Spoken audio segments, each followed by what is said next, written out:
They mocked him, underestimated him, called him just a name. But they never expected what would happen next. When a blasphemous journalist publicly insulted God, Barron Trump did something no one saw coming, and the world would never be the same again. They always assumed his silence was weakness, but what if it was his greatest weapon?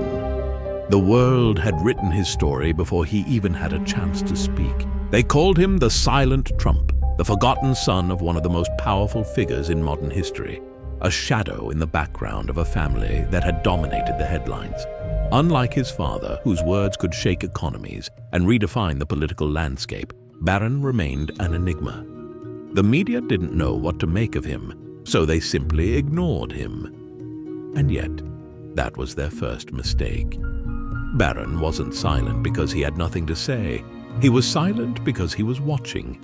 He had seen the way the world moved, how people talked without listening, how narratives were built and destroyed with a single headline, how reputations could be shattered overnight by a well-placed tweet. But more than anything, he watched how faith was treated in this world. Faith, something once sacred, now a punchline. Religion, once the backbone of civilizations, now ridiculed as nothing more than superstition. Those who still believed were painted as relics, out of touch with progress. And those who dared to defend their beliefs, they were mocked, humiliated, labeled as extremists or worse, ignored entirely. Barron Trump saw it all. He watched the media's slow war against faith, the carefully crafted messages, the thinly veiled disdain. He saw how Hollywood turned prophets into villains and morality into something flexible. And he noticed something else. No one was willing to fight back. So he waited and listened. And when the moment came, he would be ready. It wasn't just an insult, it was an attack on everything sacred, and the world watched, waiting for someone to respond. It started with a single voice, one that grew into a movement. A well-known journalist, a man praised for his fearless opinions and brutal honesty, stood before a roaring crowd at a prestigious gala. The event was meant to celebrate intellectualism, progress, and modern philosophy. But beneath its polished surface, it was a showcase of arrogance. Standing at the podium, microphone in hand, the journalist smirked as he launched into his final speech of the evening. Religion, he scoffed, is nothing but a crutch for the weak. God, a fantasy for people afraid of reality. Laughter erupted in the room. Applause followed. Encouraged, he continued, look at the world. Science, technology, logic. We've outgrown the need for ancient myths. And yet, there are still people, some of them in this very room, who cling to these ideas like lifeboats in a storm that doesn't exist. More applause. The camera zoomed in on celebrities nodding along, politicians smirking in agreement. Social media exploded with clips, millions of views in minutes. The journalist had given the people what they wanted. Cheer. Another dagger into the heart of faith. Barron Trump watched it all unfold from the quiet of his own home. He saw the headlines, the tweets, the viral videos celebrating the moment as a triumph of reason over belief. He saw the comment sections filled with mockery, the memes designed to humiliate those who still believed in something greater. But he also saw something else, something they didn't expect. Silence. Not from the media, not from the politicians, but from the people who still believed. The millions who had watched this attack on faith unfold and had chosen to say nothing, not out of fear, but out of exhaustion. They had seen this before. They knew how the world worked. If they spoke up, they would be labeled as intolerant, regressive, incapable of intellectual debate. And so, they had learned to stay quiet.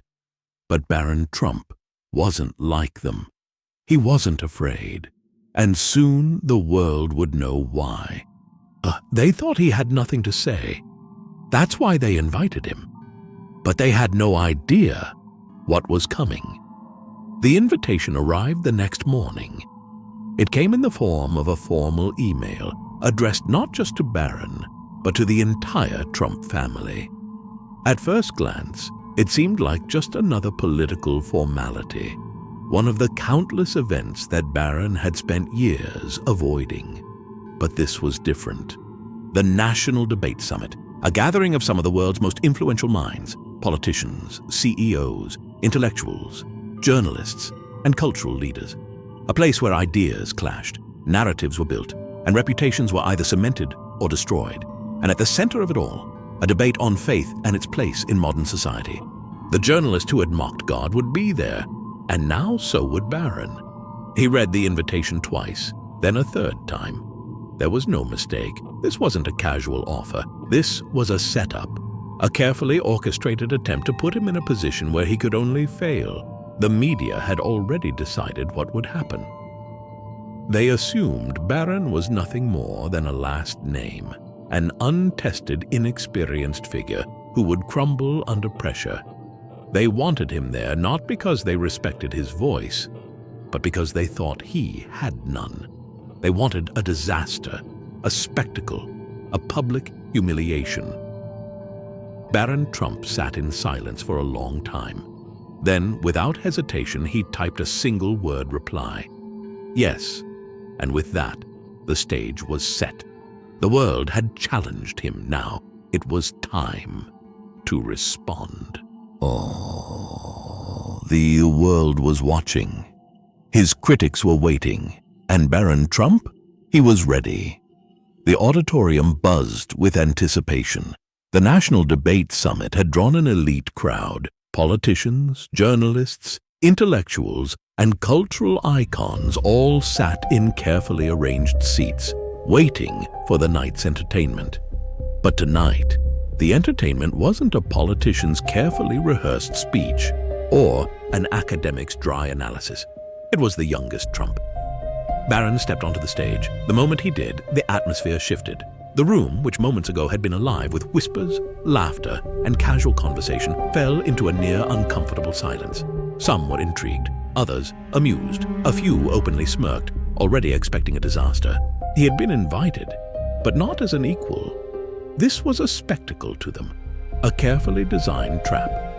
The cameras, the media personalities, the critics, they were all here to watch a Trump falter, to see him exposed as nothing more than a privileged boy with no depth, no conviction, no real voice. But Barron Trump had been underestimated before, and that was their second mistake. Across from him, the journalist leaned back in his chair, confidence dripping from his expression. He had made a career out of tearing people apart on live television, of reducing opponents to stammering contradictions. He saw no challenge here. The moderator adjusted his microphone and cleared his throat. Ladies and gentlemen, welcome to tonight's debate. Our topic, faith in a modern world, necessary or obsolete? Our first speaker, Mr. Trump.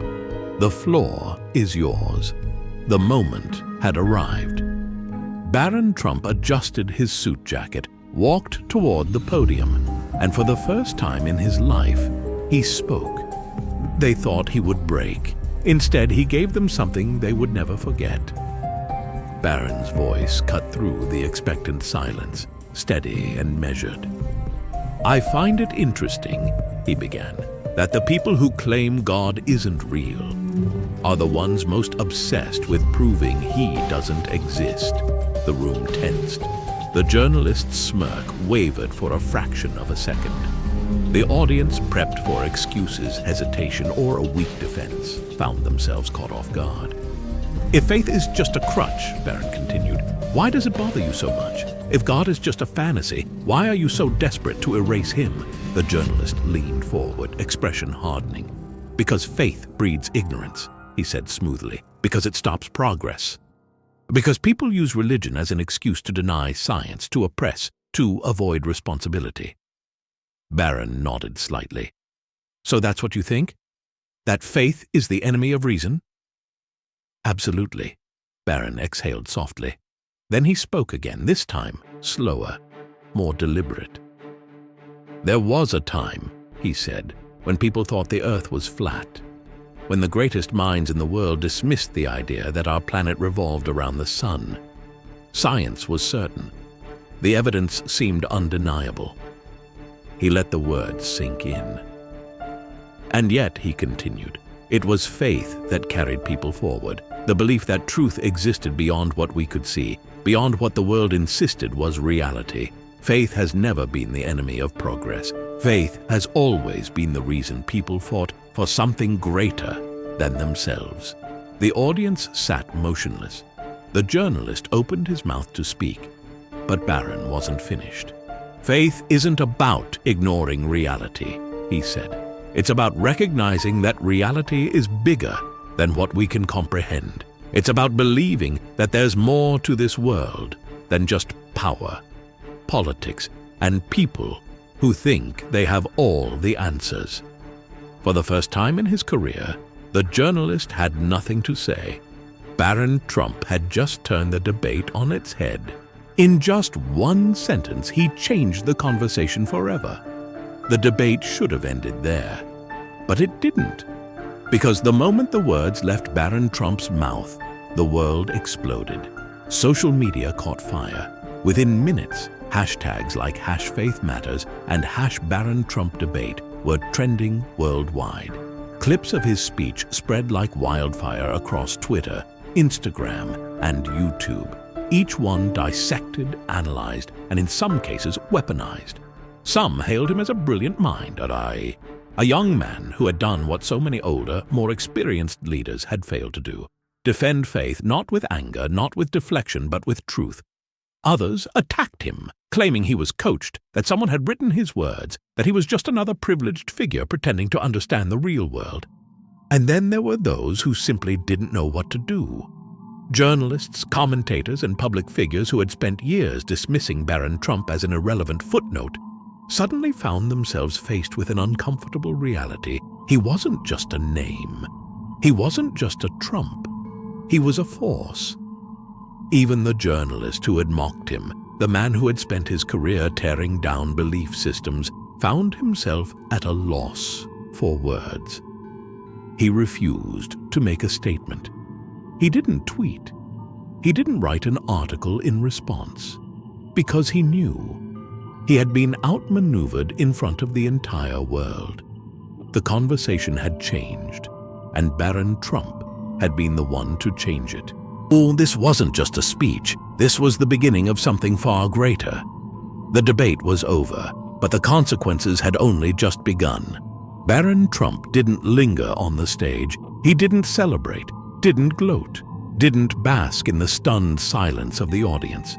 He simply stood, adjusted his suit jacket, and walked off, leaving the world to process what had just happened. But the world wasn't ready to move on. The headlines came first. Every major news outlet ran stories dissecting the moment. Barron Trump shocks debate stage with unshakable defense of faith. The silent Trump speaks, and the world listens. Did Barron Trump just win the debate of the year? Some praised him, others ridiculed him, but none could ignore him.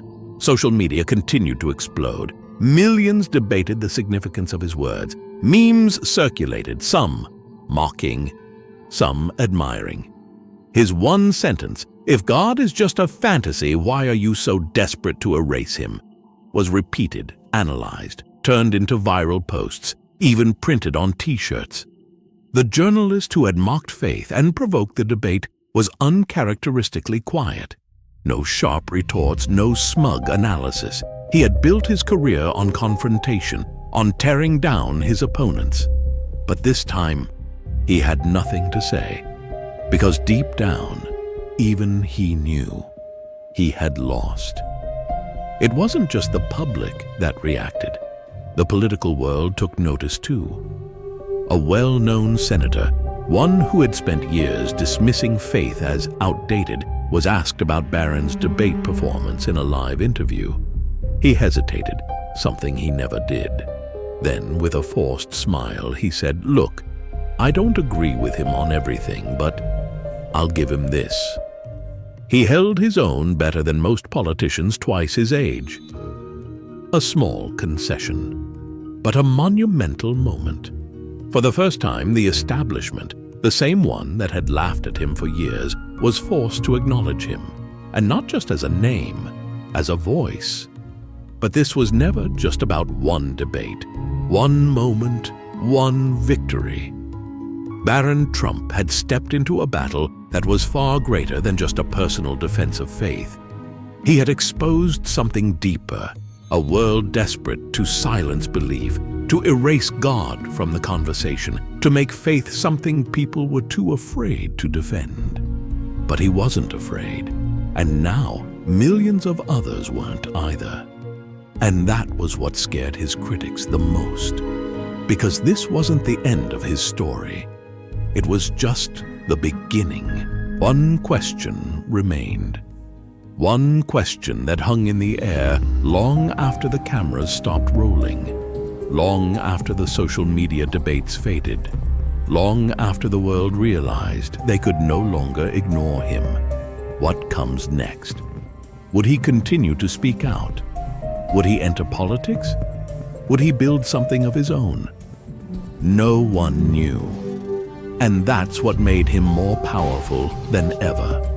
Because for the first time, Barron Trump controlled his own story. Not the media, not the critics, not the political elite. Him and the world was left watching. This wasn't just about a debate. This was about something bigger. About standing up for faith in a world desperate to erase it. And now, one question remains. What comes next? What do you think? Let us know in the comments. Is this the beginning of something even greater? Hit that like button and subscribe, because this story is far from over. Stay tuned, the best is yet to come.